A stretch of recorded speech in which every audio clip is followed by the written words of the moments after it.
597 maturantë të Bashkisë Lushnjë zhvilluan sot provimin e fundit të maturës shtetërore 2025. Provimi në një lëndë të zgjedhur në varësi të profilit të ndjekur gjatë shkollës së mesme. Testimi nisi në orën 10 në 4 shkolla ku janë zhvilluar edhe provimet e mëparshme të maturës shtetërore, gjuhë huaj, gjuhë shqipe dhe matematik. Në shkolla 18 Tetori, Skënderli Bohova, 4 dëshmorët dhe Vath Korreshi. Provimi zgjati 2 orë 30 minuta dhe nxënësit u paraqitën në orën 8 vetëm me kartë identiteti dhe stilolaps në dorë. Lëndët e përfshira në këtë provim ishin të ndarë në disa fusha: shkencat e natyrës, kimi, fizik, biologji, shkencat shoqërore që përfshinin histori, gjeografi, qytetari dhe psikologji, filozofi, sociologji, si dhe ekonomia dhe artet që përfshin ekonomi, histori arti, histori muzike, histori baleti.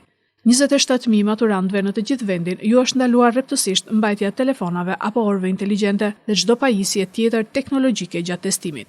Testi u plotësua me stilolaps me një ngjyrë të vetme dhe maturantët firmosën në momentin e marrjes dhe dorëzimit të testit. Maturantët nuk u lejuan që të largoheshin nga salla e provimit para orës 12:30. Për korrigjimin e testeve janë angazhuar mbi 640 mësues, ndërsa vetë procesi hartimit, administrimit dhe vlerësimit është mbikëqyrur nga qendra e shërbimeve arsimore. Ministria e Arsimit këtë vit realizoi edhe teste të personalizuara për nxënësit me aftësi ndryshe.